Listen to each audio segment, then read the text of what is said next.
لوبیا خو هر څوک هسې پخولی شي خو دا چکني هسې ده چې چکني ذایقه جوړول دا ډېر چل غواړي طریقه غواړي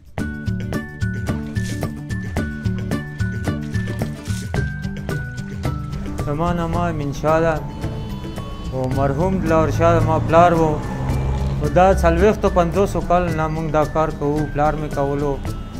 اوس په د رمضان کې لږ زیات شي اگر زیات شي نو تقریبا دا موږ 16 دړې او 15 دړې داسې موږ پخوو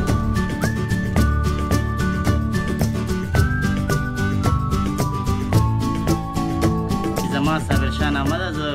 دلته تقریبا 20 کالو نه زه ورسره کار کوم زه دا لوبیا هم تیاروم او دا چکني هم زه تیاروم پخپله تیاروم که نه تقریبا 20 کاله زما کېږي چې زه ورسره کار کوم جی دا چکني داسې تیاریږي چې دې کې شین مرچکې ده او دڼیا ده پودینه ده اوږه ده او بیا دا کومه چې وچه مساله ده نو دې کې دڼیا ده وچه او سور مرچکې ده او امچوره ده دا زه دا وړه شیونه چې کوم دي که نه دا دې کې مکس کړم او بیا داسې وټکوم او بس د دې نه پس بیا دا چکني تیاره شي دا لوبیا خو زه سهار تقریبا 9 بجې دې پسې اور بل کړم او بس دا مازدیګر 4 بجو پورې تیارېږي د خیره جی یو ټیم باندې تقریبا مونږ 3 سیره مرچکې وي داسې ورسره دڼیا پودینه اوږه او دې سره 2.5 کیلو مساله اچو بیا نو دا تیاره شي د خیره سره بیا د هغې نه پس چې لوبیا کوم ده که نه لوبیا مونږ تقریبا 14 دړې خو شاید هغه تیارو او دې کې ماسته هم لګي ماسته داسې تقریبا 15 سیر ماسته لګي جی دا چې تیاره شي تقریبا دا داسې 2 منو پورې وي